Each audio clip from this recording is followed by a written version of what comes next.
चलते हैं अपने नेक्स्ट प्रेजेंटेशन की तरफ। ये है हमारी नेक्स्ट प्रेजेंटेशन, नेक्स्ट वीडियो का टॉपिक क्लास लोडर्स। मैंने कहा था हम इसको डिस्कस करेंगे जावा के अंदर बहुत जल्दी। तो क्लास लोडर हमारा क्या होता है वो मैं आपको बता चुका हूँ। क्लास लोडर का जो काम होता है दोस्तों वो क्या होता है, जेवीएम के अंदर हमारी फाइल्स को लोड करना। क्लास लोडर का जो काम होता है वो होता है to load the files in JVM. Java virtual machine के अंदर ही हमारी फाइल्स को लोड करता है। ठीक है दोस्तों। और अब हमारे पास जो मेन 3 टाइप्स के क्लास लोडर्स हैं जावा के अंदर वो है बूटस्ट्रैप, एक्सटेंशन क्लास लोडर और एप्लीकेशन क्लास लोडर। अब हम इसके बारे में थोड़ी 2-2 लाइनें लिख देते हैं कि क्या क्या होते हैं बूटस्ट्रैप लोडर, क्योंकि ये क्वेश्चन भी पूछा जाता है एग्ज़ाम में कि टाइप्स ऑफ क्लास लोडर के बारे में, क्लास लोडर के बारे में। तो अगर हम ये सब एक्सप्लेन करेंगे तो हमें नंबर मिलेंगे। बूटस्ट्रैप क्लास लोडर के अंदर ये हमारा फर्स्ट क्लास लोडर है।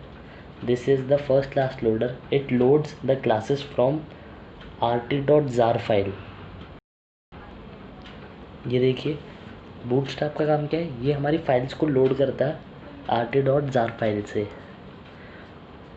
ऐसे हमारे पास एक्सटेंशन लोडर है जो फाइल्स लोड करेगा कहाँ से, jre से /lib/ext लोकेशन से, यहाँ से ये फाइलों को लोड करेगा। एक्सटेंशन लोडर जो है हमारा यहाँ से फाइल्स को लोड करेगा। एप्लीकेशन क्लास लोडर, ये क्लास लोडर जो है ये डिपेंड करता है हमारे क्लास पाथ पे to find the location of class files. If you specify your jar in the class path then this class loader will load them. ठीक है दोस्तों। तो ये क्लास लोडर डिपेंड करता है हमारे क्लास पाथ पे, याद रखिएगा क्लास के पाथ पे। Application class loader. बढ़ते हैं अपने नेक्स्ट टॉपिक की तरफ। नेक्स्ट जो है दोस्तों बहुत इंपॉर्टेंट टॉपिक है सैंडबॉक्स मॉडल। हर बार पूछा जाता है कि what is sandbox model, how it works. मैं ना आपको पॉइंट वाइज सारी चीज़ें एक्सप्लेन करा दूंगा। मैं पॉइंट लिखता जाऊंगा कि क्या क्या होता है। ठीक है दोस्तों। तो यहाँ पे मैंने कुछ लिखा है, ये हमारा एक सिक्योरिटी मॉडल है, सिक्योरिटी मॉडल ऑफ जावा कहते हैं इसको। इट प्रोवाइड्स रिस्ट्रिक्टेड एनवायरनमेंट, ये हमारा बहुत ज़्यादा रिस्ट्रिक्टेड एनवायरनमेंट प्रोवाइड करता है। लोकल कोड जो है हमारा जावा के अंदर, जो भी लोकल कोड है उसको ये डायरेक्टली रन कर देगा, सारे रिसोर्सेज प्रोवाइड करेगा, कोई दिक्कत नहीं है। बट जो भी हम कोड डाउनलोड करेंगे जिसको हम कहते हैं रिमोट कोड, उसको ये ट्रस्ट नहीं करेगा। वो हमारा जाएगा जावा सैंडबॉक्स मॉडल के अंदर और वहाँ से ये टेस्ट करेगा उसको और फिर एक्सेस देगा। ठीक है दोस्तों। तो मैं इसका एक डायग्राम बना देता हूँ।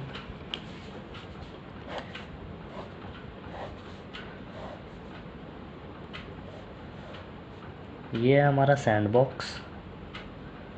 जब भी कोई डाउनलोडेड कोड या रिमोट कोड आएगा वो पहले हमारे सैंडबॉक्स में जाएगा। सैंडबॉक्स इसको एक्सेस देगा अगर, तो ये हमारा जेवीएम के अंदर जाएगा और जेवीएम इसको सारे रिसोर्सेज प्रोवाइड कराएगा। और जो भी हमारा लोकल कोड है वो तो डायरेक्टली रन करना ही करना है। तो कुछ ऐसा है दोस्तों। ठीक है। अब हम इसके 3 टायर डिफेंस सिस्टम के बारे में जानते हैं कुछ, कि इसका 3 टायर डिफेंस सिस्टम होता है वो कैसे वर्क करता है, क्या क्या लेयर्स होती हैं, कौन सा फर्स्ट टायर है, कौन सा सेकंड टायर है, कौन सा थर्ड टायर है, उसके बारे में डिस्कस करते हैं। तो दोस्तों फर्स्ट टायर जो है हमारे पास वो है बाइट कोड वेरीफायर।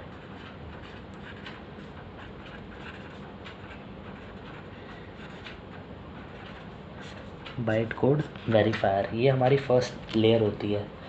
इसके अंदर क्या होता है कि अनट्रस्टेड कोड जो है उसको चेक किया जाता है रन होने से पहले। Untrusted code is checked before it is allowed to run. ठीक है। इसके अंदर बाइट कोड वेरीफायर क्या करता है, अनट्रस्टेड कोड को चेक करता है रन करने से पहले। फिर हमारे पास जो सेकंड इसकी लेयर है, सेकंड टायर जो है वो है एप्लेट क्लास लोडर।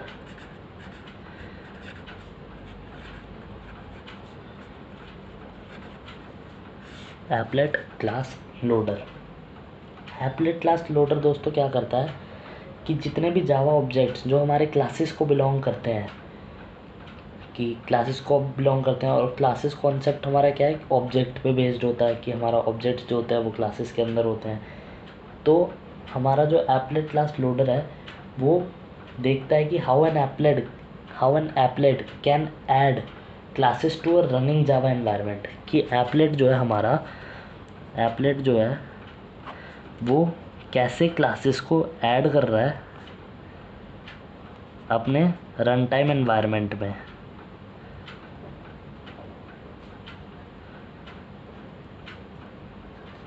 ठीक है, एप्लेट जो होता है दोस्तों वो बेसिकली जो होता है हमारा वेब का एक प्रोग्राम है जो हम वेब में यूज़ करते हैं, वेब डेवलपमेंट में।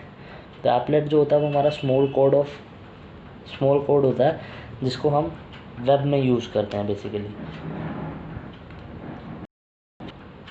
दोस्तों थर्ड लेयर जो है हमारे पास, या थर्ड टायर जो है वो है सिक्योरिटी मैनेजर।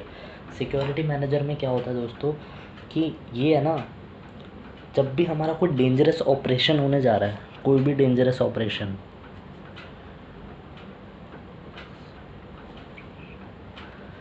तो क्या होगा, ये इसको कभी भी लगेगा कि कोई डेंजरस ऑपरेशन कैरिड आउट हो रहा है, तो इसके पास ना एक तरीका है जिससे ये पूरे प्रोग्राम को टर्मिनेट कर देगा वहीं पे, उसे एग्जीक्यूशन ही नहीं देगा।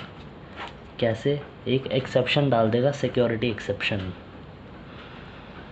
सिक्योरिटी एक्सेप्शन क्या होती है भाइयों?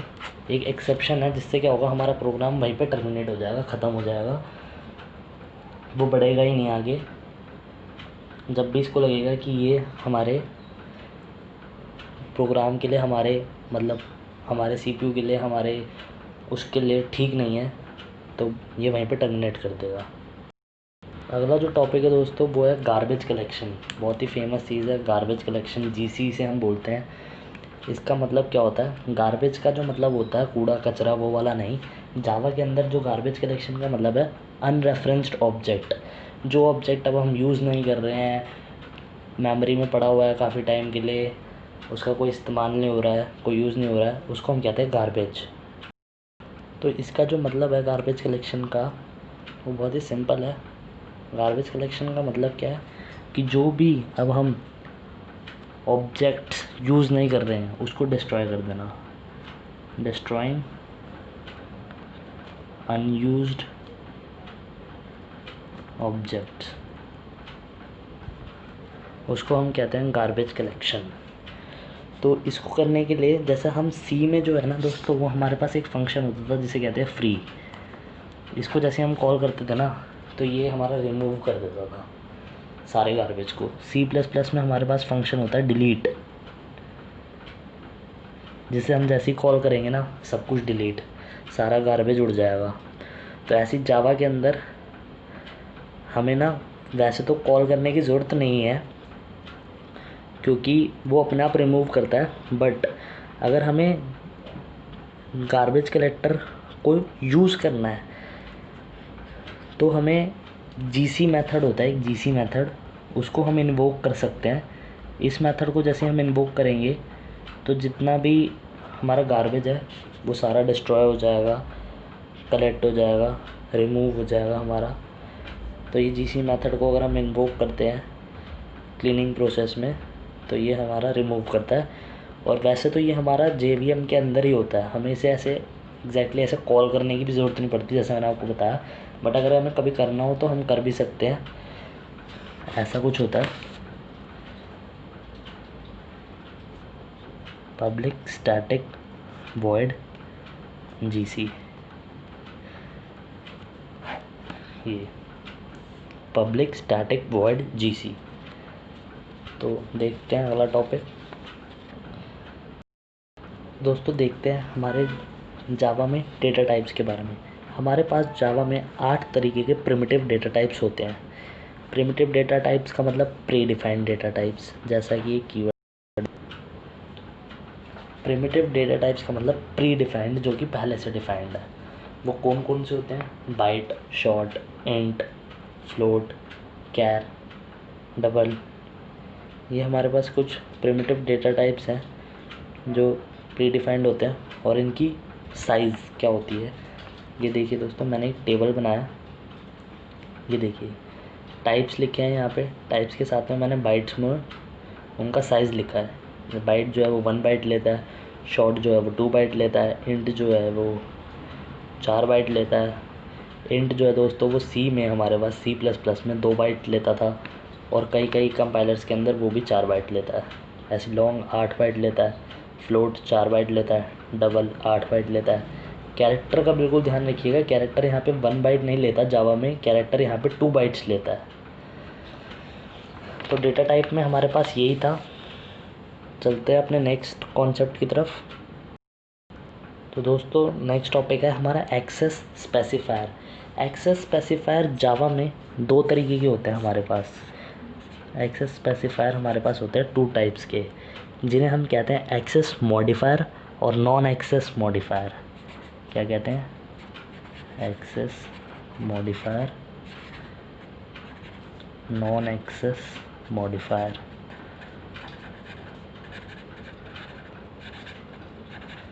अब ये क्या बला आ गई, एक्सेस मॉडिफायर और नॉन एक्सेस मॉडिफायर। ये तो क्या आ गए हमारे पास एक्सेस स्पेसिफायर के अंदर। तो देखो, एक्सेस मॉडिफायर जो होते हैं वो हमारे एक्सेसिबिलिटी स्कोप को डिफ़ाइन करते हैं कि हमारा जो स्कोप है वो कहाँ तक डिफ़ाइन होगा। ठीक है, समझ गए? स्कोप, ये हमारे जो है स्कोप को डिफ़ाइन करते हैं, स्कोप को, कि जैसे हमने कोई एक वेरिएबल दिया है इंट ए, कहाँ तक है उसका स्कोप। ठीक है, तो ऐसा कुछ। तो इसके अंदर जो होता है हमारे पास 4 एक्सेस मॉडिफायर्स होते हैं। एक्सेस मॉडिफायर्स के अंदर हमारे पास 4 तरीके के एक्सेस मॉडिफायर्स हैं।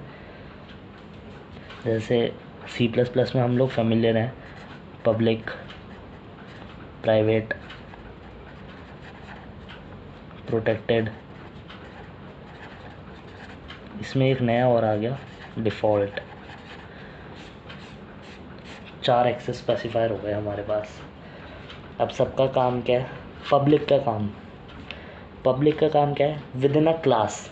सिर्फ पब्लिक का काम है, हम उसे कहीं पे भी एक्सेस कर सकते हैं, क्लास के अंदर, पैकेज के अंदर, किस प्रोग्राम में, कहीं पे भी पब्लिक को हम किसी, अगर हमने वर्ड को पब्लिक बना दिया है तो इसका मतलब है हम उसको कहीं पे भी एक्सेस कर सकते हैं। अब मैं दोबारा रिपीट कर देता हूँ, पब्लिक को हम कहाँ कहाँ एक्सेस कर सकते हैं? क्लास के अंदर, पैकेज के अंदर, आउटसाइड अ पैकेज, किसी दूसरे पैकेज में अगर हमें यूज़ करना है हम उसको वहाँ पे भी यूज़ कर सकते हैं। ठीक है, बात करते हैं प्राइवेट की। प्राइवेट को हम लोग सिर्फ और सिर्फ क्लास के अंदर ही यूज़ कर सकते हैं, विद इन अ क्लास। इसके अलावा कहीं पे भी यूज़ नहीं कर सकते। प्रोटेक्टेड को हम class as well as package के अंदर अगर हमारे पास कोई दूसरी क्लास भी है ना तो वहाँ पे भी उसको यूज़ कर सकते हैं। डिफ़ॉल्ट हम कहाँ यूज़ करते हैं दोस्तों? अगर हमने एक्सेस स्पेसिफायर में कुछ भी पब्लिक, प्राइवेट, प्रोटेक्टेड में से कुछ भी यूज़ नहीं किया तो वो अपने आप डिफ़ॉल्ट को यूज़ कर लेगा। मतलब बाय डिफ़ॉल्ट जो वैल्यू होती है वो ये होती है। बाय डिफ़ॉल्ट जो वैल्यू होगी जावा के अंदर किसी भी एक्सेस स्पेसिफायर की, वो पब्लिक, प्राइवेट, प्रोटेक्टेड नहीं होगी, वो डिफ़ॉल्ट होएगी। ठीक है दोस्तों, तो अगर आपको ये वीडियो पसंद आई हो तो लाइक करो, चैनल को प्लीज़ सब्सक्राइब करो। Thank you.